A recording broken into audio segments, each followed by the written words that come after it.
श्रावण मास महात्म्य कथा अध्याय 5। श्री शिवाय नमस्तुभ्यम। हर हर महादेव। आप सभी पर महादेव की कृपा सदा बनी रहे। प्रिय श्रोताओं, आज की भगवान शिव की कथा सबसे अलग, निराली और बहुत दुर्लभ है। इसलिए आप सभी आज की इस कथा को प्रेम पूर्वक, श्रद्धा और लगन से धैर्य के साथ पूरा अवश्य सुनिएगा। बीच में कथा को अधूरा छोड़कर भगवान का निरादर मत कीजिएगा। और आज के इस वीडियो के अंत में आप भगवान शिव की एक सच्ची कथा भी सुनेंगे। तो चलिए आज के अध्याय का शुभारंभ करते हैं। महादेव जी कहते हैं, हे देवी, कृतस्मर से लेकर अर्क स्थल तक दोनों देवताओं के मध्य भाग में सूर्य क्षेत्र कहा गया है। इसी में 8 सिद्धियां निवास करती हैं। वह सूर्य देव के तेज का मध्य भाग है जो सब का सब स्वर्णमय है। यह क्षेत्र भगवान सूर्य को सदैव प्रिय है। सूर्य ग्रहण का पर्व आने पर यह कुरुक्षेत्र से भी अधिक पुण्यदायक होता है। ब्राह्मी अर्थात सरस्वती, हिरण्य तथा समुद्र, इन तीनों का संगम कोटि तीर्थों का फल देने वाला है। वही देव माता है, वही भंगीश्वर विराजमान है और वही नाग स्थान भी है। इस प्रकार संक्षेप से ही यहाँ अर्क स्थल का महात्म्य बताया गया है। वहाँ एक विवर आज भी प्रत्यक्ष प्रकट देखा जाता है। उसका नाम श्रीमुख द्वार है। विवर कहते हैं गहरे गड्ढे को या गुफा को। प्रिय मातृकाएं उस द्वार की रक्षा करती हैं। जो 1 वर्ष तक नियम से वहाँ मातृका गणों तथा सुनंद आदि देवों की विधि पूर्वक पूजा करता है, उसे सिद्धि प्राप्त होती है। इसलिए सर्वथा प्रयत्न करके वहां अर्क स्थल के समीप समस्त मातृकाओं का पूजन करें। यह मातृकाएं प्रभास क्षेत्र में सुनंदा गण के नाम से विख्यात है।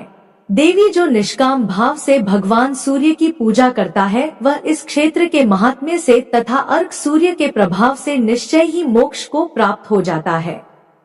दूसरे स्थानों में 1 करोड़ ब्राह्मणों को भोजन कराने से जो फल मिलता है, वहीं अर्क स्थल में 1 ब्राह्मण को भोजन कराने से मिल जाता है। सूर्य ग्रहण में जो स्नान, दान, जप और होम किया जाता है, वह सब यहाँ अर्क स्थल के प्रभाव से कोटि गुना हो जाता है।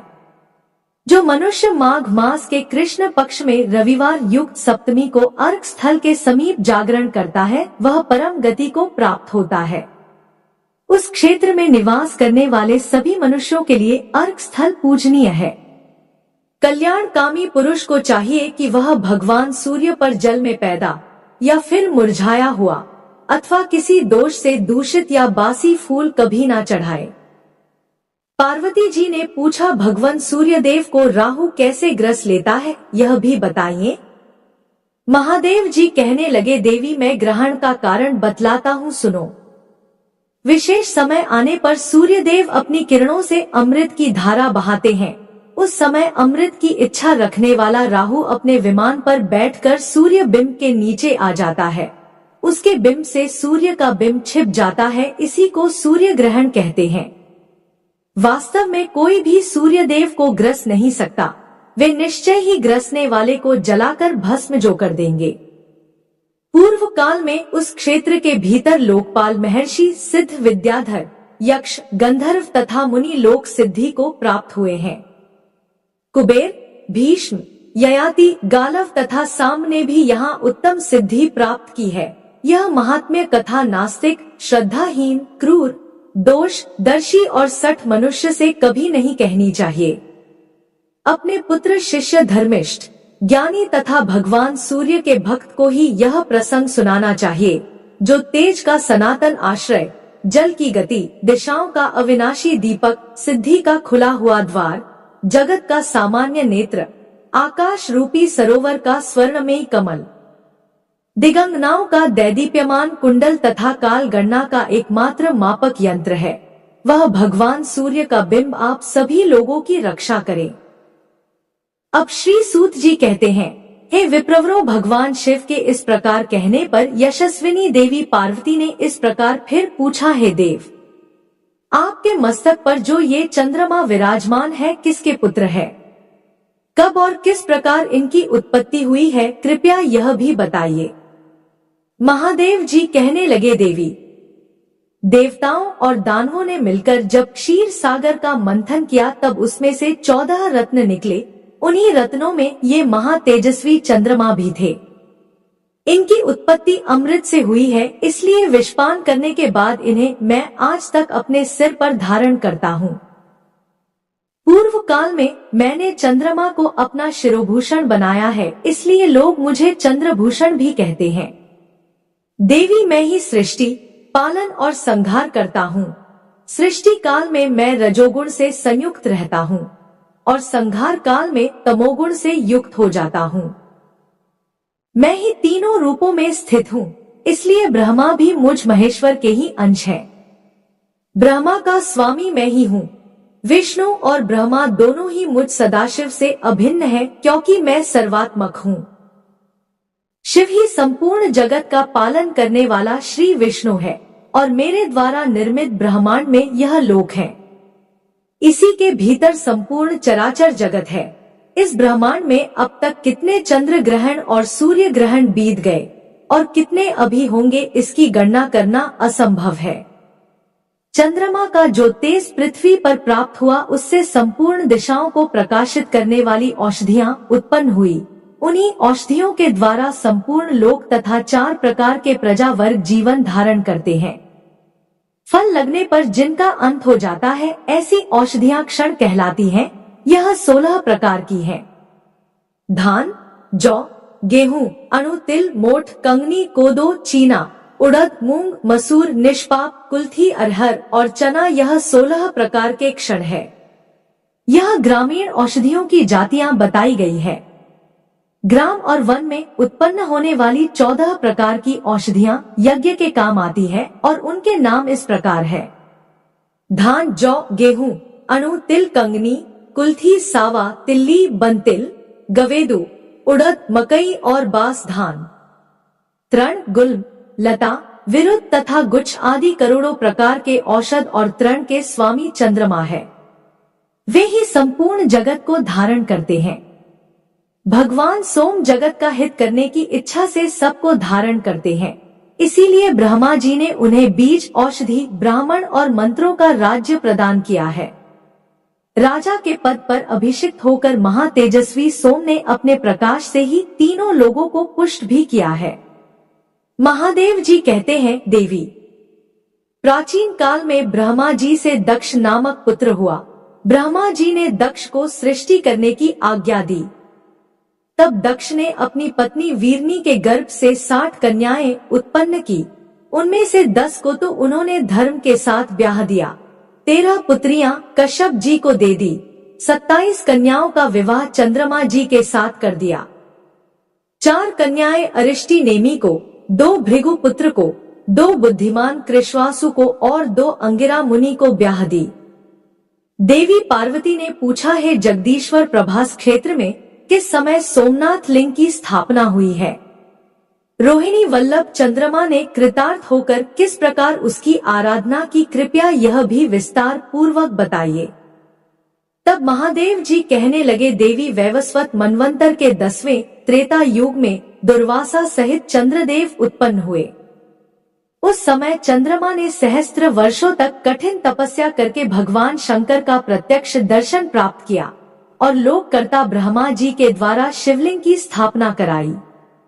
इसके बाद पुनः सहस्त्र वर्षों तक मुझ शंकर की आराधना की। विधि पूर्वक मेरी पूजा करने के बाद अपने कार्यों और मनोरथों की सिद्धि के लिए निश्चनाथ ने मेरा स्तवन किया। चंद्रमा इस प्रकार बोले कि शिवजी के समान दूसरा कोई देवता नहीं है। रणभूमि में शिवजी के समान कोई रक्षक नहीं है। संसार में शिवजी के समान शरणागत वत्सल नहीं है और शिवजी के समान दूसरी कोई गति नहीं है। सांख्यवादी जिन्हें प्रधान और पुरुष कहते हैं, योगी जिनका परम प्रधान और परम पुरुष रूप से चिंतन करते हैं, उन गेय स्वरूप सदाशिव को नमस्कार है। विद्वान पुरुष जिन्हें देवता, असुर और मनुष्य की सृष्टि तथा संहार का कारण मानते हैं, उन सर्वात्मा को नमस्कार है। जो अविनाशी, अनादि, अनंत, नित्य, सनातन, ध्रुव, कलातीत और परम ब्रह्मा स्वरूप है, उन योगात्मा शिव को नमस्कार है। जो आदिदेव महेश्वर पवित्र वस्तुओं में सबसे अधिक पवित्र हैं, तथा दर्शन मात्र से ही पवित्र कर देते हैं, उन तीर्थात्मा शिव को नमस्कार है, जिनसे सबकी उत्पत्ति होती है, जन्म सबका लय होता है, और जो संपूर्ण जगत का पालन करते हैं, उन सर्वात्मा को नमस्कार है। हे देवी पार्वती, इस प्रकार जब चंद्रमा ने दिन रात मेरी स्तुति की, तब मैंने प्रसन्न होकर कहा, वत्स, मैं तुम्हारे इस स्तोत्र से पूर्णतः संतुष्ट हूँ। अब तुम अपनी इच्छा के अनुसार कोई वर मांगो। तब चंद्रमा ने कहा, प्रभु आप इस शिवलिंग में सदैव निवास कीजिए। जो लोग अत्यंत भक्ति पूर्वक यहाँ आपका दर्शन करें, उन्हें आपकी कृपा से उत्तम सिद्धि की प्राप्ति हो। तब हे पार्वती, मैंने कहा, चंद्रदेव, इस लिंग में मेरा निवास तो पहले से ही है। अब तुम्हारी निरंतर भक्ति के कारण मैं इसमें विशेष रूप से उमा सहित निवास करूंगा। इस क्षेत्र में मेरे प्रसाद से तुमने अपनी प्रभा प्राप्त की है, इस कारण इसका नाम प्रभास होगा। सोम, तुमने मेरे इस शुभ लिंग की प्रतिष्ठा की है, इसलिए यहाँ मेरा नाम सोमनाथ प्रसिद्ध होगा। जो मनुष्य मेरी भक्ति में तत्पर होकर यहाँ मेरा दर्शन करेंगे, उन्हें मेरे प्रभाव से रोग, दरिद्रता, दुर्गति तथा इष्ट जनों का वियोग नहीं होगा। मेरे दर्शन मात्र की इच्छा रखने वाले जो लोग भक्ति भाव से यहाँ की यात्रा करेंगे, उन्हें पग पग पर अश्वमेध यज्ञ का फल प्राप्त होगा। निशाकर एक पुरुष तो जीवन भर ब्रह्मचारी रहे और दूसरा एक बार यहाँ मेरा दर्शन करे, उन दोनों के लिए एक समान ही फल बतलाया गया है। एक मनुष्य ब्राह्मण को सभी प्रकार के दान देता है और दूसरा यहाँ आकर मेरा दर्शन करता है, उन दोनों के लिए ही समान फल बताया गया है। सोमवार को चंद्र ग्रहण प्राप्त होने पर जो भक्ति पूर्वक मेरा दर्शन करता है, उसे पूर्वोक्त सभी पुण्य कर्मों का फल प्राप्त हो जाता है। सरस्वती, समुद्र, सोमवार, सोमनाथ, सोम ग्रहण जी का दर्शन, इन 5 सकारों का योग अत्यंत दुर्लभ है। 4 मास तक विधिपूर्वक शिव जी की पूजन करने से जो पुण्य मिलता है, वही कार्तिक की पूर्णिमा में पूजन करने पर यहाँ एक ही दिन में प्राप्त हो जाता है। वही पुण्य चैत्र की पूर्णिमा को 2 गुना बताया गया है। फाल्गुन और आषाढ़ की पूर्णिमा के दिन दर्शन पूजन का भी यही पुण्य होता है। जो मनुष्य जीवन पर्यंत प्रति माघ मास में श्रेष्ठ ब्राह्मणों को भोजन कराता है और जो एक बार इस शिवलिंग का दर्शन करता है, उन दोनों को एक समान ही फल मिलता है, इसमें कोई संशय नहीं। नाग, केशर, चंपा, श्वेत कमल और धतूरे के फूल शिव जी की पूजा के लिए उत्तम माने गए हैं। केतकी, अति मुक्त अर्थात मरुआ, कुंद, जूही, सिरस, शाल और जामुन के फूलों को शिव जी की पूजा में त्याग देना चाहिए, इनका प्रयोग नहीं करना चाहिए। धतूरे और कदम के फूल रात में शिव जी के ऊपर चढ़ाने चाहिए। शेष जो फूल बताए गए हैं, उनका उपयोग दिन को करना चाहिए। मल्लिका अर्थात बेला का फूल दिन और रात दोनों में चढ़ाने चाहिए, जिसमें कीड़े और केश आदि पड़ गए हो और रात के तोड़े हुए होने से बासी हो गए हो, जो अपने आप टूटकर गिरे हो या फिर कुचले गए हो, ऐसे फूलों को भी त्याग देना चाहिए। तुलसी, कमल, गांधार, दवना से सोमनाथ की सदा पूजा करें। ऐसा करने वाला मनुष्य यहाँ की यात्रा का पूरा फल प्राप्त कर लेता है और स्वर्ग लोक में प्रतिष्ठित होता है। ऐसा कहकर सोमेश्वर शिव वही अंतर्ध्यान हो गए। फिर चंद्रमा को यक्ष्मा रोग से मुक्ति मिल गई। उन्होंने विश्वकर्मा जी को बुलाकर सोमनाथ के लिए एक मंदिर बनवाया, जो शुद्ध स्फटिक तथा गाय के दूध के समान उज्ज्वल था। उसके चारों ओर अन्य 14 मंदिर बनवाए गए। ब्रह्मा आदि समीपवर्ती देवताओं के लिए भी 10 मंदिर निर्माण किए गए। वैवस्वत मनवंतर के 10वें त्रेता में मंडप बनवाकर विधिपूर्वक सोमेश्वर शिव की प्रतिष्ठा करके दीनों और अनाथों के लिए सैकड़ों और हजारों वापी, कूप, तगाड़ और गृह आदि बनवाए गए। सब कुछ बनवाकर अलग अलग ब्राह्मणों को विधिपूर्वक दान दिया गया। सोमेश्वर के समीप नगर बसाकर चंद्रमा ने ब्राह्मणों का पूजन किया और कहा कि ब्रह्मा जी की कृपा से मैं यद्यपि आप सभी लोगों का राजा हूँ, फिर भी विनय और भक्ति से ही कुछ निवेदन करता हूँ। धन, सुवर्ण, रत्न, धान, जौ आदि अन्न, गाय भैंस आदि पशु, तरह तरह के वस्त्र, केला और नारियल के फल, पान और सुपारी तथा मनोहर उद्यान आप सभी लोगों के लिए सब ओर उपस्थित है। जम्बू द्वीप के सब मनुष्य आपके अधीन होकर आपकी आज्ञा का पालन करेंगे। ब्राह्मण, क्षत्रिय, वैश्य, शूद्र तथा वर्ण शंकर लोग भी आपको अपना गुरु मानकर तीर्थ यात्रा करेंगे। विप्रवरों, आप लोग यहाँ रहकर पवित्र उपचारों से मेरे द्वारा स्थापित सोमनाथ जी की सब समय पूजा करें। आप लोग स्मृतियों के सदाचार का पालन करने में कुशल हैं।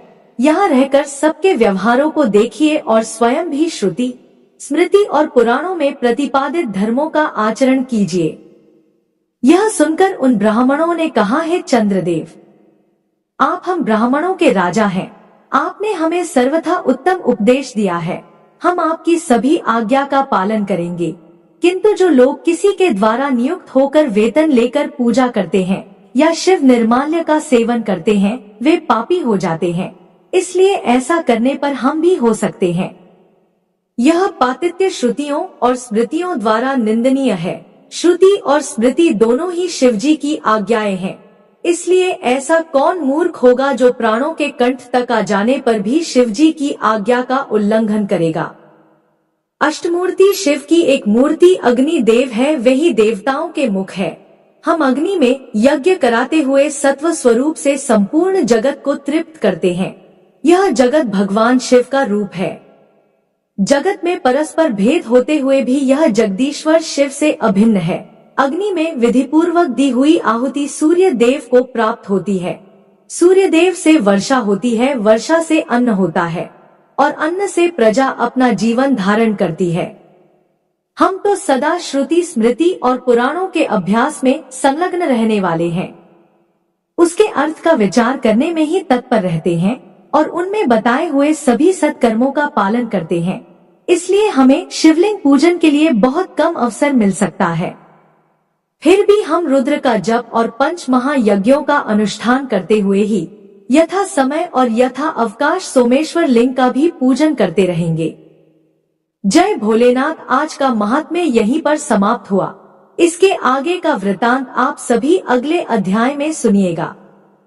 एक बार देवी पार्वती के भगवान शिव से पूछा, हे प्रभु, सुबह सुबह विधवा स्त्री का चेहरा देखने से क्या होता है? तब भगवान शिव बोले, हे देवी पार्वती, अपने लोक कल्याण के लिए बहुत अच्छा प्रश्न किया है। मैं तुम्हारे इस प्रश्न का उत्तर एक कथा के माध्यम से दूंगा। तब भगवान शिव कथा सुनाना प्रारंभ करते हैं। शिवजी बोले, हे देवी, प्राचीन समय की बात है। भगवान शिवजी और देवी पार्वती अपने धाम कैलाश पर्वत पर विराजमान थे और संसार की विधवा स्त्रियों के बारे में बातचीत कर रहे थे। बातचीत करते करते माता पार्वती भगवान शिवजी से कहती है, हे स्वामी, विधवा स्त्री का चेहरा सुबह सुबह देखने से क्या होता है? तो भगवान शिवजी कहते हैं, हे देवी पार्वती, यह सत्य है कि समाज में कुछ लोगों की सोच होती है कि विधवा स्त्री का मुख सुबह सुबह नहीं देखना चाहिए। आज मैं इसी बात को विस्तार से आपको समझाऊंगा कि इस विषय में संत महात्माओं ने क्या कहा है और क्या सत्य है। आगे भगवान शिव जी कहते हैं, हे देवी पार्वती, जिसकी पत्नी मर जाती है, क्या सुबह सुबह उसका मुख देखना चाहिए या नहीं देखना चाहिए, यह भी मैं आपको बताऊंगा। यह प्रसंग बहुत ही अच्छा सीख देने वाला है। इस प्रसंग से आपको एक बड़ी सीख मिलने वाली है। इसलिए हे देवी पार्वती, आप इस कथा को ध्यान से पूरा सुनिए कि सुबह उठते ही विधवा स्त्री का मुख देखना चाहिए या नहीं देखना चाहिए। इस बात को लेकर समाज के कुछ लोगों के मन में भय उत्पन्न हो जाता है। हे देवी, मैं आपको यह भी बताऊंगा कि यदि किसी पुरुष की पत्नी मर जाए तो सुबह उसका मुख देखा जाए तो क्या होता है। आज लोगों ने समाज में जो भ्रांतियां उत्पन्न कर रखी हैं, उसे मैं परमात्मा और संत महात्माओं के वाणी के अनुसार इस भ्रम को मिटाना चाहता हूँ। आगे भगवान शिव जी कहते हैं, हे देवी पार्वती, विधवा स्त्री हो या मृत पत्नी का पति, उसका मुंह देखने में क्या दिक्कत है? पर समाज के कुछ लोगों ने अलग ही धारणा बनाई है। अगर कोई औरत बिंदी लगाती है, मंगलसूत्र पहनती है, मांग भरती है, तो लोगों को समझ में आता है कि वह सुहागन है और उसका पति जिंदा है। लेकिन अगर उसी स्त्री ने बिंदी नहीं पहनी होती है, मंगलसूत्र भी नहीं होता है, मांग में सिंदूर भी नहीं होता है, तो लोग उसे विधवा कहकर बुलाते हैं और उसे देखना भी नहीं चाहते हैं। शिवजी कहते हैं, हे देवी, अगर किसी स्त्री का पति मर जाता है तो लोग साधारण सी भाषा में कह देते हैं कोई अपशगुन नहीं हुआ है, और सुबह सुबह किसी विधवा स्त्री का मुंह दिख जाए तो लोग कहते हैं अपशगुन हो गया। आगे भगवान शिव जी कहते हैं, हे देवी पार्वती, समस्त जीवों को जन्म तो परमात्मा ने दिया है और मृत्यु भी परमात्मा ही देते हैं, और इसका संबंध किसके साथ कितना है यह परमात्मा ने पहले ही लिख दिया है। तो लोगों को किसी का मुख देखकर यह निर्णय नहीं लेना चाहिए कि यह गलत है या सही है। यदि इस प्रकार सुबह सुबह मुख देखने से अपशगुन या शगुन होता है तो भगवान श्री राम जी के पिताजी महाराज दशरथ जी भी स्वर्ग सिधार गए थे। तो उनकी 3 पत्नी विधवा हो गई थी, कौशल्या माता, कैकेयी, सुमित्रा। तो क्या अयोध्या के लोगों ने उनका मुख नहीं देखा था? क्या भगवान श्री राम जी ने उनका मुंह नहीं देखा था?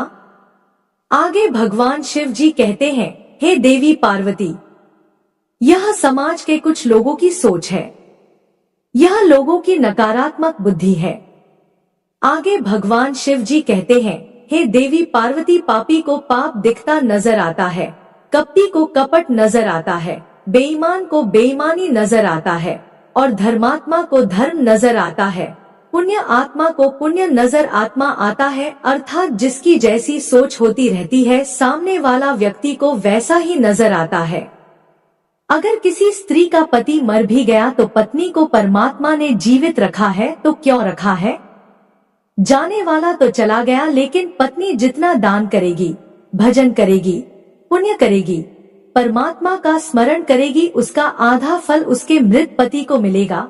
जैसे पति नौकरी करता है और नौकरी करते करते मर जाता है तो पत्नी को आधी पगार मिलती है, उसी प्रकार से पति के जाने के बाद पत्नी को जो पुण्य प्राप्त होता है, जो दान करती है, जो पुण्य करती है, उसका आधा भाग उसके पति के खाते में जाता है, और पत्नी के जाने के बाद जो दान पुण्य पति करता है उसका आधा हिस्सा उसकी पत्नी के खाते में जाता है। आपको सत्कर्म करने के लिए भगवान ने छोड़ा है, दान करने के लिए, भजन करने के लिए, एकादशी का व्रत करने के लिए और भगवान का व्रत करना चाहिए, परमात्मा का भजन करना चाहिए, क्योंकि उसका पुण्य आधा उसके खाते में जाता है। यदि आप एक लोटा पानी भगवान को चढ़ाते हैं तो आधा उसके खाते में जाता है, और जब दोनों अर्थात पति पत्नी साथ रहते हैं और साथ साथ भगवान का पूजन करते हैं और पत्नी व्रत करके बैठी रहती है तो भले खाते में ना जाए। जब एक रह जाता है, और परमात्मा के यहाँ तो लिखा है कि एक ना एक दिन सबको जाना है, जब एक रह जाता है तो उसके हिस्से का भाग्य उधर चला जाता है। राम राम सबको कहना चाहिए, भगवत भक्ति में डूबे रहना चाहिए। किसी पर लांछन लगाना गलत है, यह मनुष्य के गुण नहीं है। ऐसा कहाँ लिखा है? कौन कहता है कि विधवा स्त्री का मुख नहीं देखना चाहिए? यह सब तो विधि का विधान है, इसलिए यह सब गलत बातें हैं। आगे भगवान शिव जी कहते हैं, हे देवी पार्वती, समस्त मनुष्य जाति को परमात्मा के भक्ति में लीन रहना चाहिए, भगवान श्री राम जी का स्मरण करना चाहिए। जो लोग कहते हैं कि विधवा स्त्री का मुंह नहीं देखना चाहिए, ऐसे लोग दुनिया में पाप फैला रखे हैं। इसलिए इन सब बातों को छोड़कर किसी को ठेस नहीं पहुंचाना है। यदि किसी मनुष्य की वाणी से किसी को ठेस पहुंचती है तो उसे बहुत बड़ा पाप लगता है। तो आगे माता पार्वती कहती हैं, हे स्वामी, किस कारण से एक महिला समय से पहले विधवा होती है? ऐसा वह कौन सा पाप है जो एक पतिव्रता नारी को भी विधवा बना डालता है? क्या महिला के विधवा होने के संकेत पहले से मिलते हैं? तथा महिला का वह कौन सा अंग है जिससे यह पता चलता है कि महिला विधवा होगी या नहीं होगी। तो भगवान शिव जी कहते हैं, हे देवी पार्वती, तुमने उचित ही प्रश्न किया है। यह सत्य है कि कुछ महिलाओं के भाग्य में जल्दी विधवा होना लिखा हुआ होता है। चाहे वह पतिव्रता ही क्यों ना हो, लेकिन एक पाप के कारण महिला विधवा बनती है और महिला के शरीर का एक अंग उसके विधवा होने का संकेत भी देता है। आगे भगवान शिव जी कहते हैं, हे देवी पार्वती, तुम्हें इस परम गोपनीय सत्य को बताने से पहले मैं तुम्हें एक कथा सुना रहा हूँ। इस कथा में तुम्हें तुम्हारे सभी प्रश्नों के उत्तर मिल जाएंगे, इसलिए तुम इस कथा को ध्यान से मन लगाकर पूरा सुनना। आगे भगवान शिव जी ने माता पार्वती को एक अत्यंत सुंदर कथा सुना रहे हैं। इस कथा के माध्यम से भगवान शिव जी ने समस्त मानव जाति के कल्याण के लिए कई महत्वपूर्ण उपदेश दिए हैं। इसलिए आप इस कथा को शुरू से लेकर अंत तक पूरा जरूर सुनिएगा। इस कथा को आधा अधूरा सुनना पाप माना गया है। आगे भगवान शिव जी कथा को शुरू करते हुए कहते हैं, हे देवी पार्वती, एक समय की बात है, मध्य देश में एक अत्यंत धनवान व्यापारी रहा करता था। उसका एक पुत्र और 3 पुत्रियां थी। उसकी तीनों पुत्रियों का विवाह अच्छे और धनवान घराने में हो गया था, लेकिन व्यापारी के एक पुत्री को दुर्भाग्य का सामना करना पड़ा, अर्थात उसकी एक पुत्री विवाह के कुछ ही वर्षों के बाद विधवा हो गई थी और अत्यंत दुख में जीवन बिताने लगी थी। उस विधवा महिला का नाम गंगोत्री था। गंगोत्री अत्यंत सुंदर, गुणवान और पतिव्रता नारी थी, लेकिन उसके भाग्य में जो अशुभ लिखा हुआ था वही उसके साथ घटित हो गया था। गंगोत्री के पति ने विवाह के समय केवल गंगोत्री का सुंदर रूप और उसके पिता की धन संपत्ति देखी थी, जिस कारण से उसे भी जल्दी ही शरीर का त्याग करना पड़ा था। बचपन से ही गंगोत्री के शरीर के अंगों पर उसके विधवा होने के लक्षण दिखाई दे रहे थे, परंतु किसी ने उस पर ध्यान नहीं दिया था। गंगोत्री के पिछले जन्म के कर्मों के कारण उसे इस जन्म में विधवा होना पड़ा था। आगे भगवान शिव जी कहते हैं, हे देवी पार्वती, अब मैं तुम्हें गंगोत्री के पूर्व जन्म की कहानी सुना रहा हूँ, उसे तुम ध्यान से सुनो। गंगोत्री का पिछले जन्म एक व्यापारी के घर पर जन्म हुआ था। उसका नाम था सुशीला। वह व्यापारी राजा को अत्यंत प्रिय था, जिस कारण से व्यापारी का घर धन धान्य से भरा हुआ था। उसके पास बहुत सारी धन संपत्ति थी, जिससे व्यापारी बहुत ही उन्मत्त और गर्विष्ठ बन गया था। वह व्यापारी अपनी पुत्री सुशीला से बहुत प्रेम करता था, क्योंकि वह उसकी इकलौती पुत्री थी। सुशीला बहुत ही सुंदर थी और पिता के लाड़ प्यार से वह बिगड़ गई थी। उसके पिता हर इच्छा को पूर्ण करते थे, उसे कभी किसी चीज की कमी नहीं पड़ने दी थी। इसलिए सुशीला ने अपने जीवन में कभी दुख नहीं देखा था और उसे अपनी सुंदरता पर भी अत्यधिक घमंड था। फिर जब सुशीला जवान हुई थी तो उसके पिता ने उसका विवाह करने के लिए सोचा था, परंतु उसकी एक शर्त थी कि जो भी मुझसे विवाह करेगा वह मेरे साथ मेरे पिता के घर में रहेगा, अर्थात घर जमाई बनकर रहेगा। तो व्यापारी ने अपने सभी रिश्तेदारों को यह बात बता दी थी और चारों तरफ यह बात फैल गई थी। तो कई विज्ञान और ज्ञानी सेठ व्यापारी सुशीला के घर पर उसे देखने के लिए आ गए थे, परंतु सुशीला ने किसी को भी पसंद नहीं किया था। सुशीला ने कई विद्वान व्यापारी लोगों को अपमानित करके घर से बाहर निकाल दिया था। तो फिर एक दिन एक अत्यंत सुंदर महात्मा भिक्षा मांगने के लिए सुशीला के घर पर आया था, जिसे देखकर सुशीला उस पर मोहित हो गई थी और अपने पिता से कहने लगी कि पिताजी, मैं उसी भिखारी महात्मा से विवाह करूंगी। तो यह सुनकर सुशीला के पिता ने भी स्वीकृति दे दी थी और उस भिक्षुक महात्मा को सुशीला से विवाह करने के लिए पूछा था। तो उस भिक्षुक महात्मा ने भी हाँ कर दिया था। तो फिर सुशीला और उस महात्मा का विवाह संपन्न हुआ था।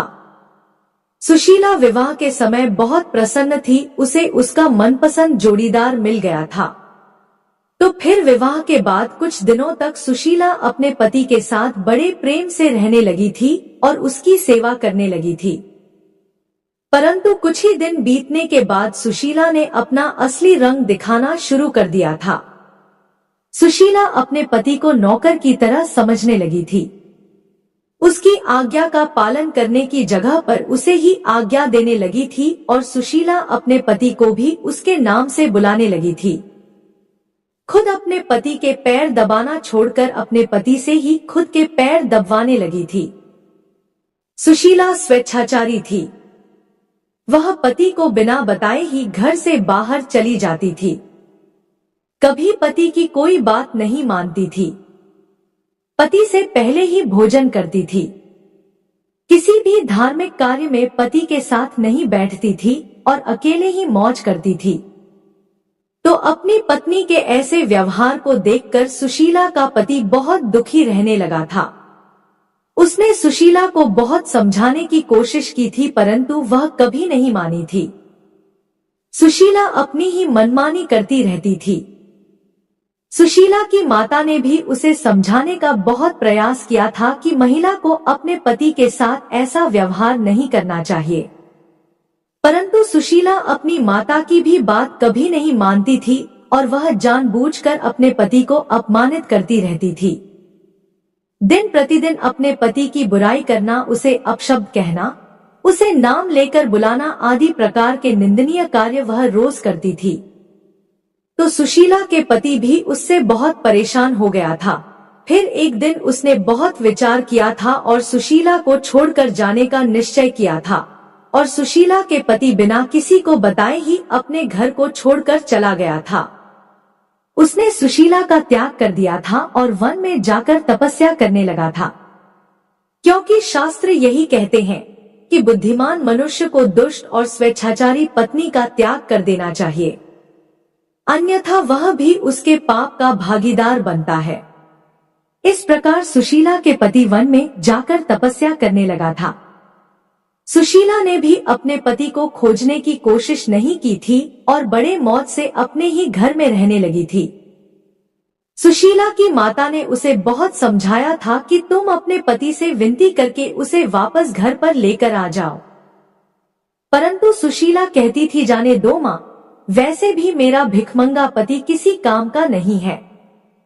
उससे विवाह करके मैंने उस पर उपकार ही किया था, परंतु वह मूर्ख मुझे ही छोड़कर चला गया है।